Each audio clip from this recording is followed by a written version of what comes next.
Yo, it's your boy here, Magic, with another YouTube video, and this video is going to be a explanation of where the channel is going to be heading for the off season and how was my first competitive year as a whole. As you guys obviously seen, I haven't been posting a lot lately, and I feel like that's something I say every single video just because I've been busy with competing, and especially for my first year where I've been 18, I could compete the whole year. I just want to make a video of a recap because I haven't really been doing them of the whole year. And I'm going to do a little bit of like a summary of Vegas because I did do a recap of Vegas, and that's going to be in the link below if you guys want to watch that video. But anyways, let's start off with Vegas. So in Vegas, I started off really bad. We placed super bad going into that tournament. I believe we were in the low 30s, mid 30s seed. I got onto a team that had a lot of had pro points from the prior game in World War II, and I had two because I was doing the GB like pro point matches and stuff like that, so I could build my my stock for the next year. We went in there. I talked about it. We're under practice really bad, and we placed T112, really bad placing, worst placing I've had ever, and from that on, I was considering thinking just not going for the whole year and just not playing at all. And then I got a chance to play on Three Kings Gaming, and we did pretty well. We did top 16 in the 1Ks, top 8s in the 1Ks, and it was looking bright. We were fixing some things. We went to Fort Worth and we placed T48. Obviously not good. We wanted to place way higher than that, maybe top 16 minimum. We were a solid team, and it surprised me that we did pretty bad because the whole team had raw talent individually, but there were so much issues and conflicting like ways of how we wanted to play. There was different ways we wanted to play, and it just contradicted each other. We were never really on the same page, and the only reason like we were like getting through maps was basically off gun skill. Yeah, there were sometimes we were doing good plays, but majority of the time it's because of gun skill, and we won majority of our gunfights. And I was like, man, if we don't fix our core issue, we're gonna lose. After Fort Worth, we played the 1K and we got top 32, I believe, which was our worst placing in a 1K. And we ended up talking about our mistakes and our issues, and one of the teammates decided that he didn't want to be on the team anymore and left, which pretty much just dismantled the whole 3KG, chapter of my competitive, career or whatever. From there on, for Anaheim, I did team with another team. I teamed with, we called ourselves the Five Musketeers because we didn't get an organization to represent. It was myself, Sage Eric, Delusions, Brooks, and a teammate I had from Vegas, Filmable. We ended up getting T48 again. I was stuck in that T48 plateau for a while, and I got hit on the T48 again. We ended up losing to Phenom Rollins, which is on, I believe he was on Legend. We lost to them in Winners. They ended up placing T12. We beat them. It was close series. We beat them. Possibly would have taken their bracket. It would have been different. In losers, we ended up playing the number 1 seeded Spanish team and 10th seeded in the Open Bracket, Movie Star Riders. One of their players, Vortex, is in the Pro League, or was in the Pro League. It was Team Heretics, and we ended up choking the hard point. And then if we won the hard point, took them to the control, we would have been good. But because we lost the hard point by like literally 3 points, we were out of the tournament. So we got T48. We decided to stick together because our mistakes that we made on LAN sorry about that. Our mistakes that we did on LAN were minimal, so we decided that maybe if we do more scrims, more practice on the areas that we are weak on, that we were going to come through on Miami. Because if you guys didn't know, Miami was the LCQ of this year, is how you qualify for champs. I believe it was top 16 players from the Open Bracket team goes to champs. But anyways, in Miami, we decided to stick together. We got an organization, as you can see in my video from last time, was under Parallax. Treated us great. But anyways, we went into the event thinking we were going to do good. I had a feeling I personally thought we didn't really improve going into the event, just because we would go over figure mode and I would point out things that we were doing wrong. I just kept seeing the same mistakes over and over again. So I was just praying to God that maybe this event was going to be different. Hopefully everything gets sorted out. Obviously it didn't happen. I learned my lesson. We went to the event and got T64. Obviously we did worse than the T48 placings I had for Fort Worth and Anaheim. And we just decided to just, after that, just to kind of go on our separate ways. But we lost to, in our winners round, we lost to Nelson. They ended up losing to another team. We lost to Nelson. I think it was Oog the Legend.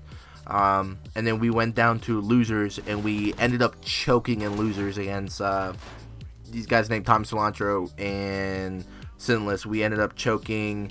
We won the HP. I dropped 48 kills for the HP. We won that. We went to the S&D. I dropped 15 in the S&D. We lost it 5-5.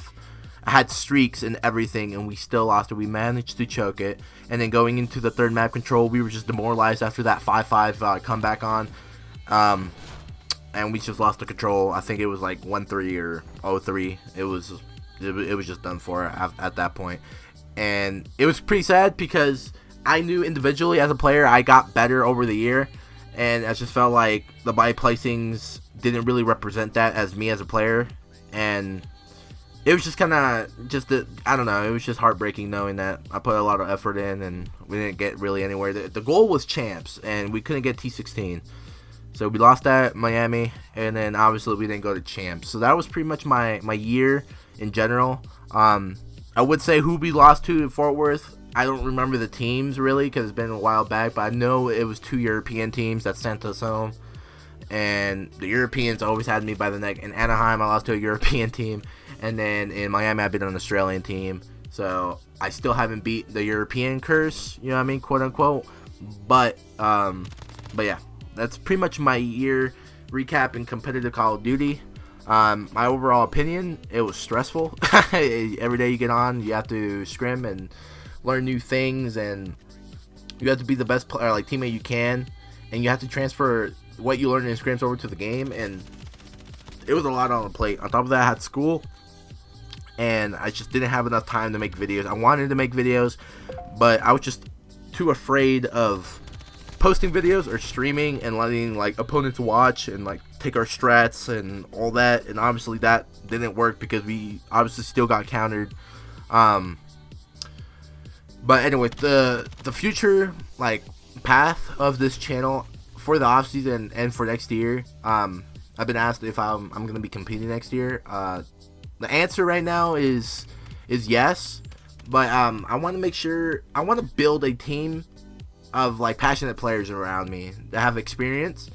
And if I can't really get that, I don't know if it's even worth it. I might go to the first event and try it out and go with a team, solid team, but I'm not gonna keep going if I don't feel comfortable with the team. That's something I learned this year, is that even though if I don't feel comfortable with the team, I should pop out. If I ever have second thoughts at any moment, I need to just bounce and find another team, because I did have that second thought a lot with the Miami team and Anaheim team. After Anaheim, I had a lot of second thoughts, and that's when I should have just bounced. But I just want to be a good teammate, and I always believe in longevity, and that didn't work. Sometimes longevity does work if you see improvements, but if you don't see any improvements, there's no reason for you staying. So I should have went off and looked for better options, but that was honestly on me. Nothing on my teammates. I don't want to say they're bad, but we were just bad we got too comfortable around each other, if that makes any sense. We didn't put the effort into our scrims that we wanted to, and I feel like that hurt us a lot in the long time, in the long run. But the future of the channel, I'm planning on the off season right now, especially during these couple months. For the beta, I'm gonna do the beta. Obviously, I'm gonna do gameplay of the beta, talk about topics I want to talk about. But I honestly want to start talking about. I want to start doing top 10s and top 5s, different type of things about COD that I like, because I've been feeling kind of nostalgic lately. You know what I mean? Top 10 my favorite maps from BO1, stuff like that. Old Call of Duty, just a top 10 series, top 5 series, just to kind of spice up my channel. I'll also be still doing the competitive stuff, still doing the class setups, the listenings, the the scrims, all that good stuff. I just wanted to like kind of branch out more and start doing things that I enjoy doing as well. Like I like doing top 10s, top 5s. There's a YouTube channel named Tim Hansen. He does a similar thing, top 10s, top 5s, but he does it for zombies. And that's where I've been feeling kind of nostalgic. I've been seeing his videos and I'm like, man, I want to do this, but for like maps, maybe even comp maps, top 5 comp maps overall, stuff like that on my channel, like top 5 like comp guns, stuff like that. But I want to do that. I also want to do on the off season, maybe like branch out, try other games. I don't want to branch way too far away from COD because you know I'm known for COD and overall I love COD more than any other game. But I kind of want to branch out more and start doing stuff I like as well, doing the competitive stuff. You guys don't know, I've been active on Twitter. Like always, follow me on Twitter. Link in the description below. Also on the screen, my handle. But yeah, that's where I've been more active on, is my Twitter, just overall, because that's where I'm at. But that's the future, what I'm planning for the channel. Obviously, when MW drops, I'm gonna do the class setups, the tips and tricks, the listen-ins, and all that. I was also thinking about reviving an old series I haven't done in a long time, which was a co-series at the time when I started doing it in AW, which was the how to be a MLG player, but maybe just rebrand it and change it a little bit up, so it can fit kind of like the current, like the modern times of like comp or competitive COD. I was thinking about doing that as well, but during the off season, I'm not sure if I should do it during the off season, because obviously there's no COD really to be competing for. Obviously champs is done.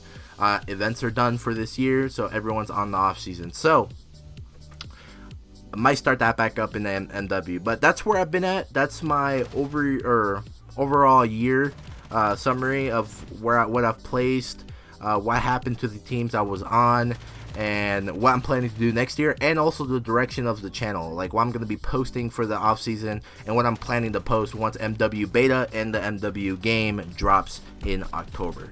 But that's it, guys. If you guys like the video, always leave a like, subscribe to the channel for more videos like this, and even top 10s, top 5s, listening, scrims, all that good stuff. I'm always on Twitter, active, always responding to everybody's tweets. We'd love you guys to follow me over on Twitter. Keep in touch with my subscribers. But that's pretty much it for now, and I'll see you guys when I see you guys.